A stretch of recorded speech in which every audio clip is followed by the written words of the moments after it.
Hey, what's up? It's Catherine with Sow and Serenity, and in this video, I am going to be planting out some more things on the property, as well as seeing how the plants are currently doing and what we can see that we can actually harvest. So let's take a look around, okay?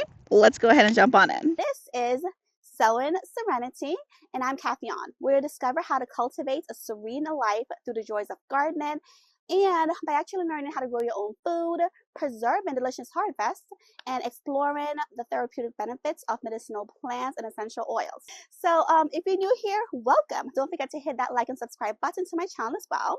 And if you've been hanging out with me before, then welcome back. All right, so in this bed, as you can see, some of the corn are pretty small and the others are looking pretty good, right? There's actually some corn already on there, like this one. This one's pretty big. Now, I did go ahead and grab a few of the tassels and throw them on there to help to pollinate it. Um, it just helps to pollinate it itself. Just to make sure that these things reach the tassels, which is what pollinates them. So I have a few of them. I have another corn right here, a little tiny one coming out, but this is going to help it to, by putting this through, this is going to help it to pollinate it. All right. And I have this little watermelon. It is the Georgia rattlesnake watermelon. I had two of them, and I put one right here, which isn't doing so great. I don't know if it's because it's blocked by sun. It probably is that reason. And I have another one hidden as well. Blocked by these corn. And I have another one hidden back there as well. I'm sure it's the corn. Why? It's not big. Because over here, this watermelon is actually doing pretty good. Look how this watermelon has grown. It's started somewhere here and it's spread that way and this way. It's just spreading really nicely. Now this is the yellow petite watermelon. So I did replant some more of the Georgia rattlesnake watermelon. So I'm hoping maybe next week I'll be able to plant those out. And then of course I have these beans growing up the pole.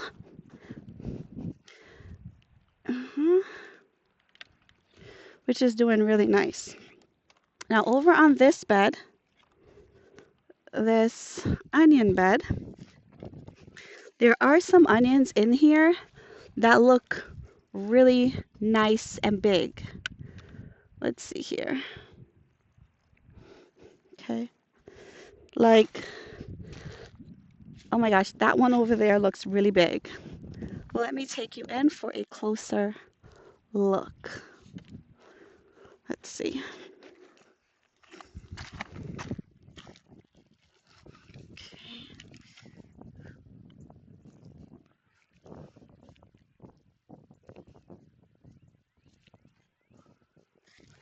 Okay, so look at this one. Look how big this is compared to my hands. That's pretty big already. Now, I only have about one that really died back. So I think it's about 3 or 4 that died back before we can harvest it. We can harvest it really anytime we choose to, but it's ideal to harvest them all when 3 or 4 have died back. But I'm gonna leave it. But oh my goodness, that one is a really big monster. So yeah, some of them look like they're ready. Now, today I'm gonna be planting out. Okay. So I'm gonna be planting out these 2 tomatoes. I'm not sure. This is the Roma tomatoes. They are determinate tomato variety. Ooh, I did the snail method with the carrots at home. Some of them germinated. It fell down as my husband placed it here. I also have some more Wanda pea I'm going to put over there. And then I have these flowers. I have the nasturtium flower. And the marigold. French double dwarf marigold. And I also have zinnia, the Lilliput mixed color zinnia. So I'm also going to be putting these 3 flowers out. All right, so this is my cabbage and beets bed. And this beet is pretty big already. It's looking really nice. Now I'm going to cover up the beets, see if I can help it bush out and grow a little bit more by doing that. But that one was doing really good already. All right, so back here are the sugar snap pea, the Wando pea, which is where I'm going to plant the other Wando pea right next to it. So I am going to be harvesting some pea because as you can see, I do have some on the trellis. Let's take a look. All right. Yep. This one is pretty good. This is good too. Okay. So I'm just taking off some of these. It's been a week since I've been here. So some of them are pretty big.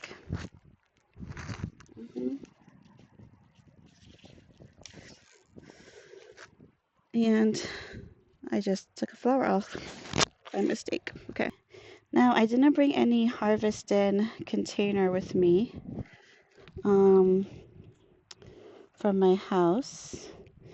So I'm just gonna place them in the shed until I am ready to go home. Then I'll just take them with me. Yeah.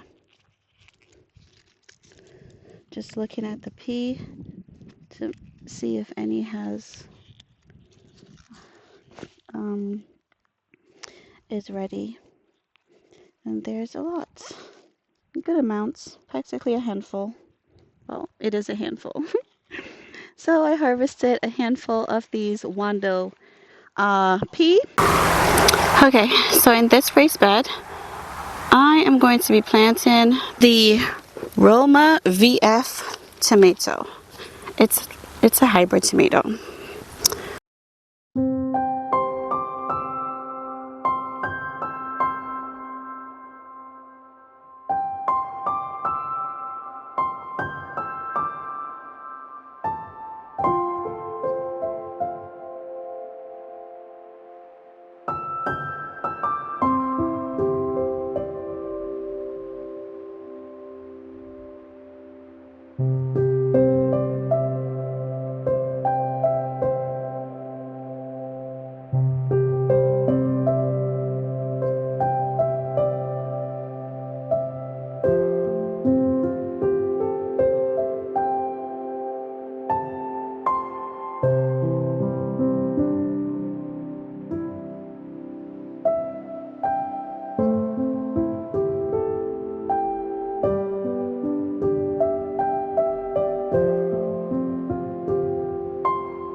Okay, so in this bed, which is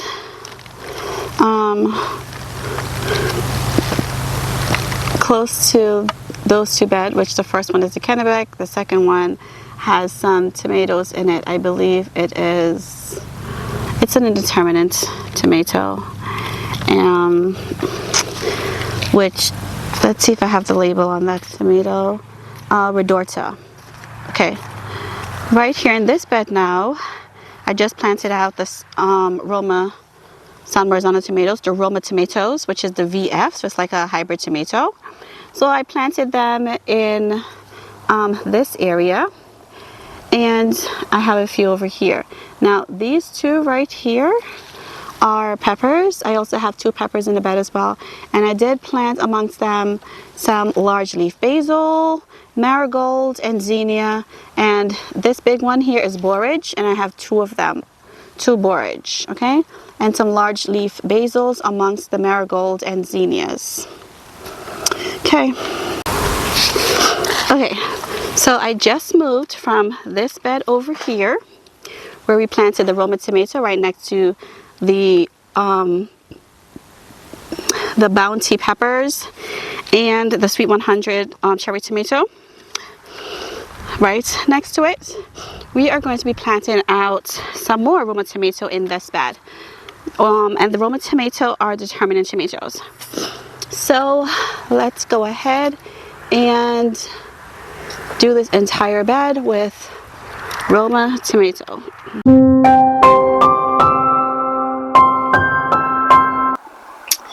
Today I planted out transplanted out those little carrots. So they're super tiny right now. Yeah, those. They are Nance carrots. And I planted them right amongst the Sweet 100 tomatoes, which is a cherry tomato, in this raised bed. Over on this side, of course, is the Ridorta San Marzano tomatoes. Now, next to that, well, to the left of it, you already know that we have, well, right over there, you already know that we have the Kennebec potatoes. And over here is where next to where I had the Bounty peppers, where a few of them died except those 2. I put in the Roma tomato RF, which is the determinate tomatoes, over on that side. So in the corner, those 2 big ones in the corner are the borage, and then I planted out some marigold and zinnias, and right here a nasturtium in this bed. Now I'm also going to leave these containers that's also filled with zinnia, a little nasturtium, and marigold, and just let the drip hose water it while I'm not here. And in this bed over here, these are all the Roma tomato, the VF Roma tomato, which is the determinate tomato. And in the very back of it, I have the nasturtium. And within this bed as well, I tried to put in between the tomatoes, I tried to put the broadleaf basil. And there are nasturtiums and zinnia within this bed as well. Okay, so we're going to be harvesting some mulberries. We do have a whole lot. So let's get started. So we harvest them when they are black, kind of like my gloves. So I have my husband helping to harvest the blackberries. Oh, sorry, mulberries. Now, these mulberries are a little bit bigger than the Everbearing mulberries. But just touch them and they fall right off in my hands or on the floor. That's how you know when they're ready, when they just fall off. And it's fine if it falls off. You can just pick it up, put it in there, and just wash it when you get home before you eat it.